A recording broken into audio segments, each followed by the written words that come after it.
Halo, Assalamualaikum warahmatullahi wabarakatuh. Perkenalkan, saya Anissa Wulandari dari S1 Pendidikan Geografi Universitas Negeri Surabaya. Pada kesempatan kali ini, saya akan menjelaskan tentang flora dan fauna di Indonesia dan di dunia.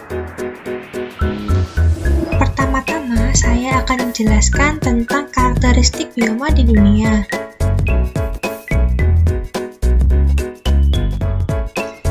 Sebelumnya, apa sih bioma itu?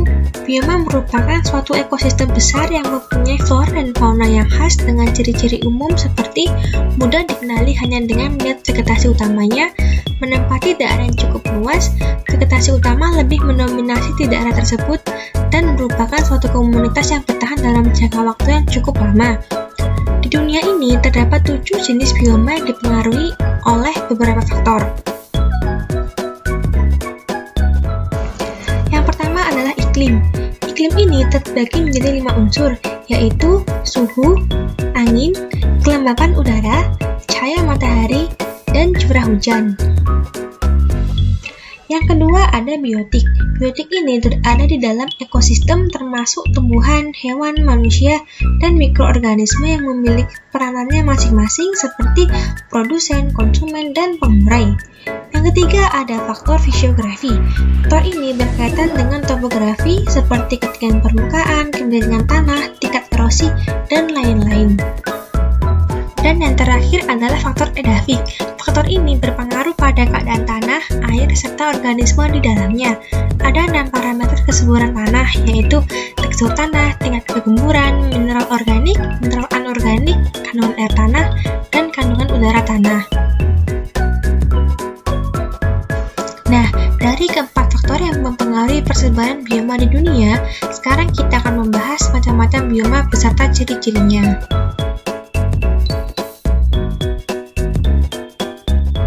Yang pertama adalah hutan hujan tropis. Hutan ini memiliki jumlah curah hujan yang cukup tinggi, yaitu berkisar antara 1000 hingga 2000 mm per tahunnya dengan vegetasi berupa pohon berdaun besar dan lebar. Fauna khasnya berupa orangutan, simpanse, jaguar, dan lain-lain.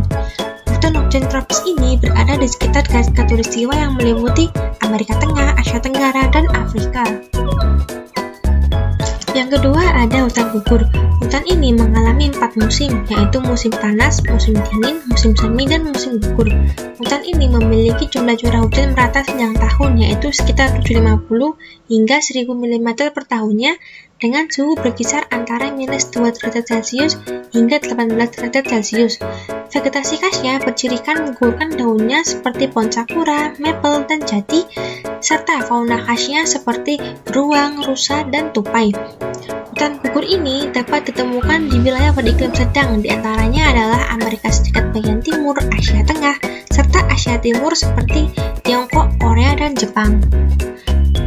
Yang ketiga adalah taiga. Taiga ini memiliki jumlah curah hujan 400 hingga 750 mm per tahunnya, serta mengalami 4 musim. Akan tetapi, musim gugur dan musim seminya hanya sebentar. Taiga ini memiliki ciri khas vegetasi berupa pohon berdaun jarum seperti cemara dan pinus, serta fauna khasnya yaitu beruang, rubah, dan serigala.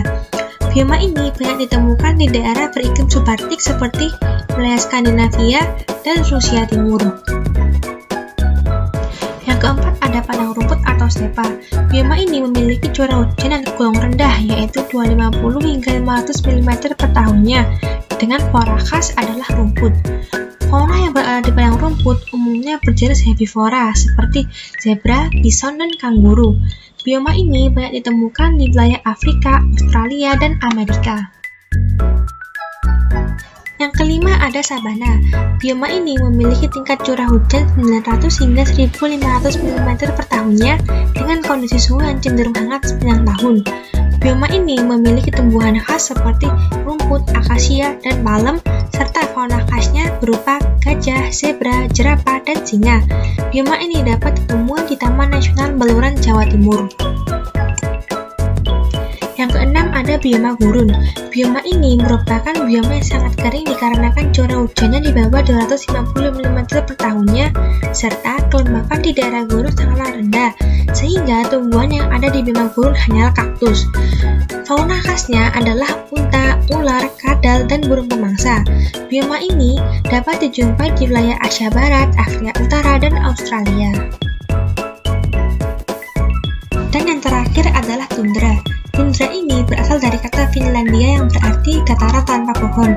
Dinamakan tundra karena terletak di lingkar Arktik dan Greenland yang merupakan wilayah di belahan bumi utara yang sangat dingin, sehingga tumbuhan yang dapat tumbuh di sana hanyalah ganggang dan rumput-rumputan. Fauna khasnya hanyalah beruang kutub, kambing gunung, dan rubah Arktik. Persebaran flora dan fauna di Indonesia. Pada jutaan tahun yang lalu, hanya ada satu benua besar, yaitu benua Pangea. Kemudian, lempeng bumi bergeser dan membelah Pangea menjadi dua bagian, yaitu Laurasia dan Gondwana. Kepulauan Indonesia merupakan pertemuan antara lempeng Asia dan lempeng Australia yang mengakibatkan adanya perbedaan flora dan fauna yang tersebar di Indonesia. Kemudian ada pembagian flora dan fauna. Di Indonesia sendiri, terbagi menjadi 3 bagian wilayah yang dipisahkan oleh garis Kayal, yaitu garis Wallace dan garis Weber. Nah, yang pertama ada tipe Asiatis yang meliputi Sumatera, Kalimantan, Jawa, dan Bali.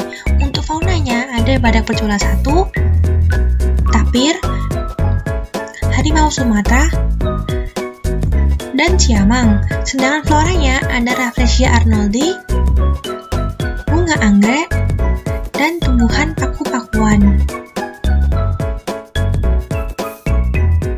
Yang kedua ada tipe peralihan yang meliputi Sulawesi, Sumba, Sumbawa, Kepulauan Timur, dan Lombok. Faunanya ada komodo, anoa, dan babi rusa. Untuk floranya ada pohon jati dan pohon cemara. Dan yang terakhir ada tipe Australis yang meliputi Papua dan pulau kecil di sekitarnya. Untuk faunanya ada burung cendrawasih, burung kasuari, dan kanguru pohon. Sedangkan untuk floranya ada pala, cengkeh, dan eucalyptus. Pemanfaatan flora dan fauna sebagai sumber daya alam di Indonesia. Yang pertama ada menjaga keseimbangan ekologis. Tanpa flora dan fauna, manusia tidak bisa hidup karena keduanya saling membutuhkan antara satu dengan yang lainnya. Dan yang kedua ada sumber pendapatan negara. Contohnya ialah Kepulauan Raja Ampat dan Pulau Komodo. Keduanya merupakan cagar alam dan taman nasional yang dijadikan sebagai objek wisata.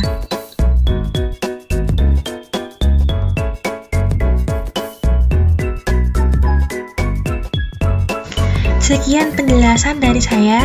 Apabila ada kekurangan dan kesalahan, mohon dimaafkan. Dan sampai jumpa di video selanjutnya ya. Terima kasih.